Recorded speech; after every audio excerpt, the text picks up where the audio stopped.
am fangirling, and I am so happy to introduce y'all to one of my favorite people in Romancelandia.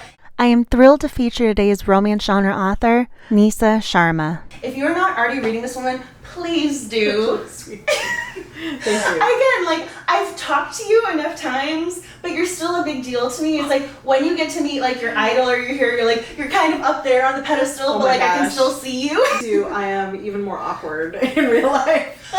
You're so eloquent and approachable. Thank you. I mean, it's interesting because I've done a lot of events now when it comes to romance book signings, and you can tell when there's an author who's introverted and they're like, are they looking at me? I want to look down. Or people are like, come to me. Yeah, that's true. You can tell the introverts and extroverts right off the bat. But you have like that nice way about you where you're approachable and you can have that one-on-one conversation. Thank you. So I think I appreciate the way you handle yourself at events as well as the fact that you're a very talented writer. Thank you. And I also love this shirt. Thank you so much. I was going to say, like, today's the shirt day. It was very fitting. I felt like it was very fitting because I did the diversity panel this morning. Diving right on in to the official questions, I am so blown away by how talented you are because you are able to incorporate really important and potentially quote unquote like heavy topics. Yeah. But it's not done heavy-handedly. You're able to do it in a way that seems subtle, but you can still get your point across. When I was making notes, again, preparing to talk to you, in Dating Dr. Dill, you have Perm wants to open the local community center, and then because that's the main goal, you then have the other goals that are mentioned of why he wants to build a community center, and then you have the cultural and societal expectations with your heroine. I say Karina. Yep, that's it. So she has her own family expectations. So you have this layer, but then you have more details underneath, and you build upon it. And I'm blown away by the fact because there's never any moment where it feels like a tangent or, oh, all of a sudden we have the paragraph or the authors inputting their perspective or whatever. And again, I have no issues when authors want to include their perspective, but yours is throughout the entire book. It's so well done. It blows my mind. I'm going, this is why she's getting awards and attention. And I'm so happy that you are, but I'm curious how you do that because you're writing a rom-com and then you still have the community center and why this is necessary. Yeah. You have this really nice balance, and I'm curious how you do that. How do you attain this amazing writing? Oh, that's really sweet. I mean, I actually don't like think about it as like trying to obtain like a balance. I think about it like the way that we kind of navigate our real relationships. So like sometimes when, for example, you're talking to a friend and they're like, oh my God, but he's really sweet and he does all these things, and you're like, girl, that's trauma. Yeah. And but it seems so subtle, right? Because like they've normalized it, and so a lot of the times like the key the key cultural elements in the story are just normalized in their lives, and I want to make sure that that's like very clear right from the get-go. So I think it's more about making sure that like the characters are written in a very realistic way. Otherwise they're going to become like caricatures of what I really want to develop on the page. I'm also very impressed by, you have this timeliness. So again, I'm just going to go back to Dating Dr. Dill for a second because you have this interaction that goes viral. So then you have this public view. I feel as if you have to account for the family characters. It's not the eyes of God, but you have like this omniscient, the public is looking out for us. Yeah. And so there's so many different things that you have to account for. I almost picture you having this tree or branches or checklist like, oh, I don't want to forget to like go back to this or go back to that, because you have so many details. And again, I think that lends itself to when you're saying you want these multidimensional characters, but the fact that you have to account for all of these things and not, oh, we forgot about the viral component of this, or oh, we almost forgot about, they want to be married in 4 months, or we're at the 3-month mark. Like you have so many things you have to balance, and you don't drop any of the balls. So like that doesn't necessarily come from like the first get-go. Like this is like a multi-draft project, right? So the first draft is always like the framework, and then every single element that has kind of like woven through the narrative is connected through like draft after draft after draft. So like 4 or 5 drafts later, you then have all the layers that kind of like fit together. So so what you're seeing is like the end product of a very difficult journey. Well, now I'm curious going, okay, how are you revising? So do you revise it yourself 1 or 2 times before it goes to the editor? Do you have multiple editor revision? I mean, I'm curious because That's a lot of revisions. That's a lot of drafts. Yeah, so like normally what I'll do is I will write a clean first draft and I will send it to my editor. I won't read it over again. I'll send her the draft. And then they'll ask questions in the margins. So like my editors work really well with me by like not so much telling me what's wrong, but just basically being like, have you thought about, or what about, or I don't remember this. And those questions then spark all of the layers that I need to continue to think about in multiple drafts. So then I'll do another revision on my own, send it back, and then they'll ask more questions. I'll do a third revision and they'll send it back, and then I'll do one on my own. And then it goes into copy edits. And oftentimes, like, I'll tweak things in copy edits too. So I think the natural next question has to be, how long from... I had this idea. I know you had a writer-scientist interview at one point, because again, I read this over preparing. I wanted to make sure I asked different questions than encountered in the past. But this is your idea. You have, I want to approach this. So you have your first draft. The end of first draft to end publication, that has to be a long point, or no? It is so long. It is so long. But like the actual drafting part, like the first draft, like sometimes it'll take me 5 weeks to do a full novel. And that's because I spent the previous 6 months thinking about it. Wow. So like the ideation is way longer than the execution.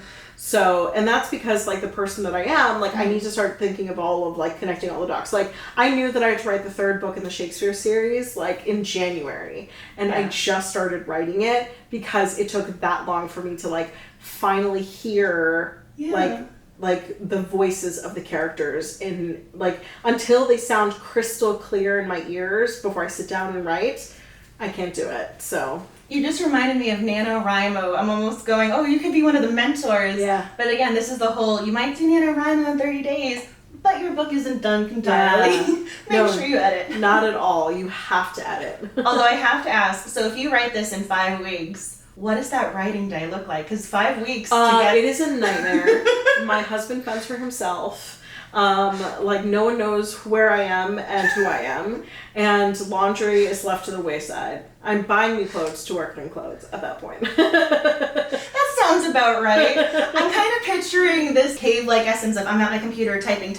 Wearing like a Snuggie, like with a hood up. There's discarded popcorn and empty Coke cans. Yeah. Like that's usually what it is. But how do you persevere? Because again, I'm someone who's at the computer all the time. I mean, my lower back will get tight. Sometimes I have to put on the wrist braces. Like, how do you power through? Because doing the laundry is one thing, but your body as the writer. So I have a standing desk, and so every time my phone tells me I have to stand, I will listen to my phone, and I will stand. And then in the morning, I will walk for an hour because I have a walking treadmill, like a walking pad under my desk. So I'll work while I'm like on the treadmill, and the things that I usually do when I'm on the walking pad are like all the marketing things, because I don't have to like focus on making sure that they don't fall on my face. So, you know. I was going to be worried about you in this little cave, this little hovel. I kind of pictured like at the end of 5 weeks, my body is in this contorted position. Like my body does hurt because I do sit more than I should, but I have like a footrest so my feet are elevated. I have the walking pad so I walk an hour every day. Yeah. The standing desk to make sure that I continue to stand. I do stretches every night. So like and I never used to do this, but like I'm older now and things hurt in different ways. And so to ensure that I minimize the hurt, this is what I have to do. Again, the fact that I even thought of that question, I have those moments of, okay, the lower back, and I feel like the 90-year-old great-grandmother where I'm like, okay, how do I move now? Yeah. But 5 weeks to do that, that's intense. Is that typical? Because you have, 16 books now? Yeah, so, I mean, the Karma Map was 5 weeks. And then Dating Dr. Dill, I had to basically rewrite it twice. It was my first trade rom-com, and we really need to get the voice right. So the first draft was, 3 months, and then the second one was, 6 or 7 weeks. Wow. And then Tastes Like Shakar was the cleanest, fastest, because I heard Bobby and Bunty... it was just breezy. They just walked into my room and they sat on my couch and they were like, let's get this done. And so 6 weeks, and I did not have to do as many drafts usually with my editor. That's amazing. which is amazing. Yeah. Okay, now I'm going, please let her win one of the Goodreads awards this year. Please let this be the book. Well, yeah, I mean, usually to get the Goodreads awards, like, nominee, like, you have to start strong. So Tastes Like Chocolate, people are still figuring it out.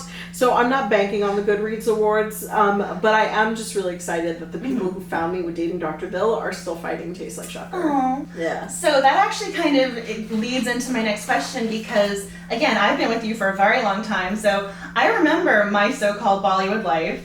And then I say Radha. Am I saying that correctly? Yeah, it's okay. close, yeah. Again, like this is the whole when you're reading a word versus actually saying it. Totally get it. So Radha and Jay's Recipe for Romance. You have the Bollywood Beats dance team. So Bollywood is something you've addressed a couple of times. Yeah. Bollywood isn't like incorporated into the adult romances. Like it's very much like specifically in like my first YA novel, and so so like my so-called Bollywood life was really commentary about the Bollywood film industry. Yeah. The second book had Bollywood music in it because they're dancers. So Bollywood music is often something that like dance teams will use and adopt. So that was really important to like reference that. But my adult romances actually don't reference Bollywood at all. Yeah. And so and like Shakespeare is like created plays, they're theatrics. Yeah. So, you know, if people kind of are associating Bollywood with the Shakespeare, it's actually makes a lot of sense. Yeah. Because both of them are theatric elements, right? Bollywood movies, Shakespeare, like they're both performative.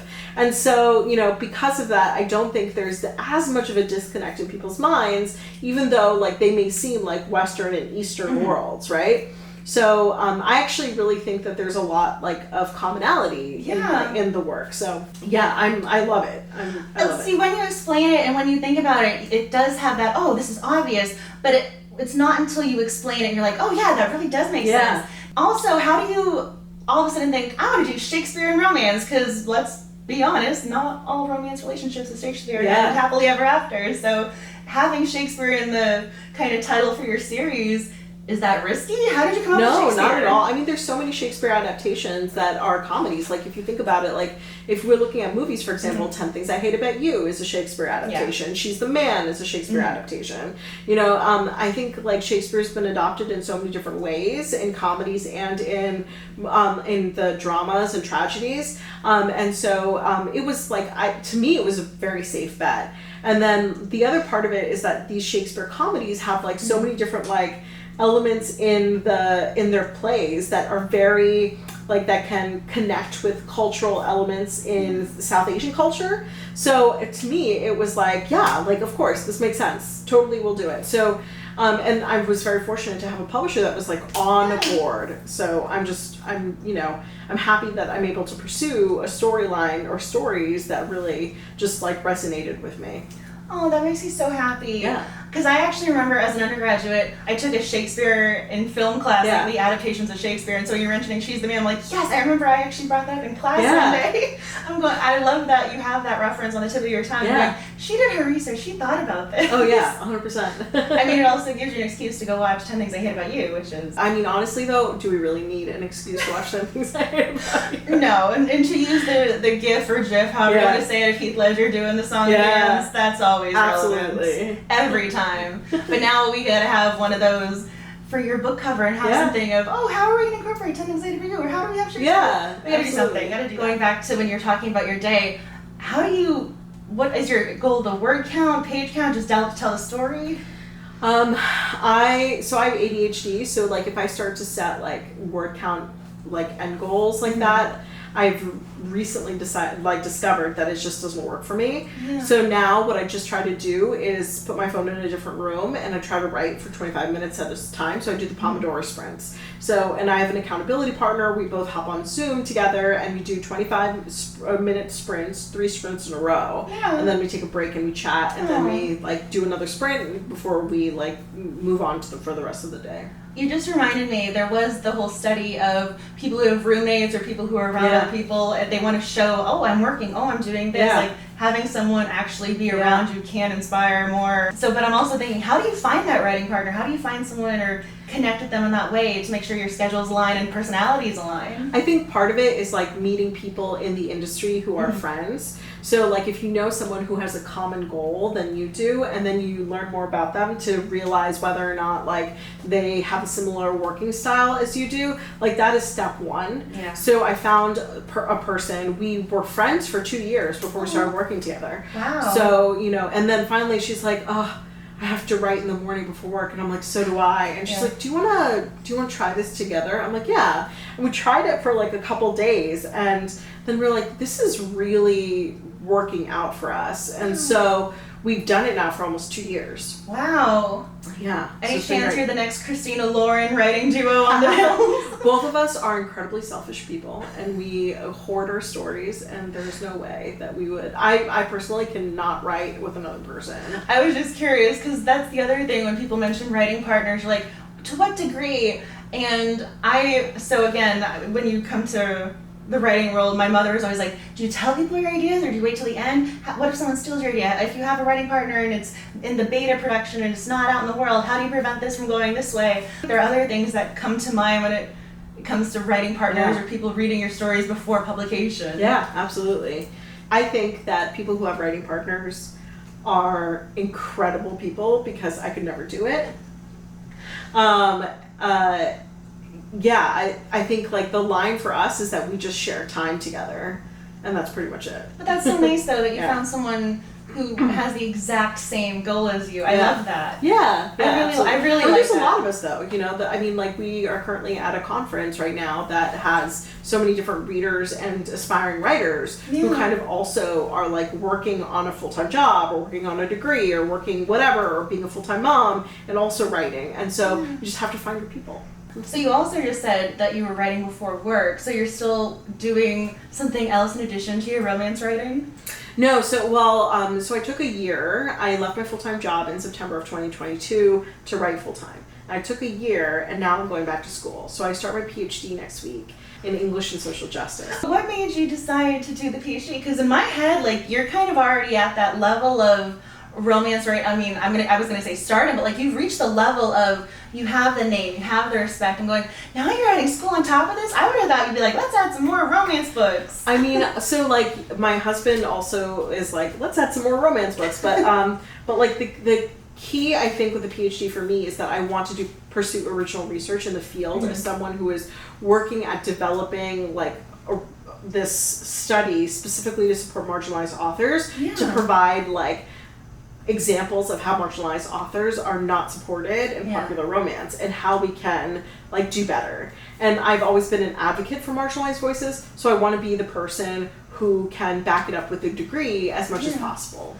I love that because the first thing that comes to mind when you're mentioning this is the Rip Bodice did their diversity report, but they had unlike examples, so it was like apples and oranges. You're like, okay, I understand exactly what you're trying to point out, but your methodology doesn't exactly line up. Exactly. So this is gonna hopefully build that gap. Otherwise I'm gonna like fall in some like literary rabbit hole and just do some obscure dissertation on like someone that no one has ever heard of. I mean, the amount of English dissertations that I've come across where it's like 4 lines of like one poem from the 15th century. Yeah. So I mean, it could be done, but I love the idea that you're approaching it with because again, as somebody who's in the academic romance field, there's a lot that needs to be explored, and that is something you're, again, combining qualitative and quantitative, and it's very difficult. Yeah, I gotta figure it out. I will hopefully figure it out within 5 years. I'm a little nervous for you. How are you going to manage student and writing? Well, so I used to work 60, 70 hours a week. And so, you know, I'm hoping that I am really good about creating boundaries for what I can and cannot do. Mm-hmm. And honestly, the PhD is more for myself than it is for like the necessary for a job.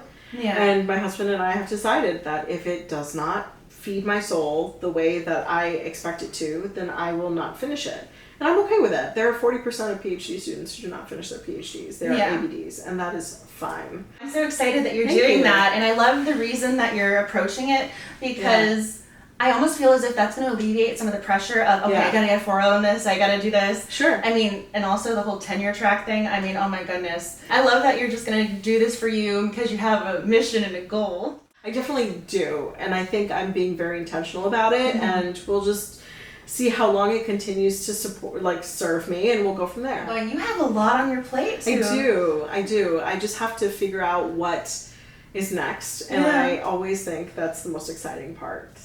I mean, in my own little head, I'm thinking, do you have, what does that to-do list look like? It is not as bad as Katie Roberts' to-do list. So, you know, but it is usually a notes app that I start at 2 a.m. I love how you referenced her, and I'm like, I'm on her newsletter list, and I'm always getting these updates of, you have another book, you have this, what happened? Anyway, so I am curious if there's something you want readers to know about you or your book, something that might not be on your website or on your social media platforms quite yet. So the third book in the Shakespeare series is inspired by Twelfth Night. And it is Friends to Lovers, but it is also Accidental Marriage. I saw that in a little book blurb right up. How is this? I can't say that, but it's going to be fun. I'm excited. I mean, I'm game for anything that you write. Thank you. So I am so appreciative you taking the time. Thank you so much for your incredibly thoughtful questions and for taking the time to chat with me. This is really great. I really appreciate you. Thank you. I'm so appreciative of you. And please, if you're not already reading her, please do so. Add her to your TBR. You will not regret it. And I'm going to link all of her social media information down below. So please go follow her across platforms so you know when her books are coming out and you're totally in the know about what's happening.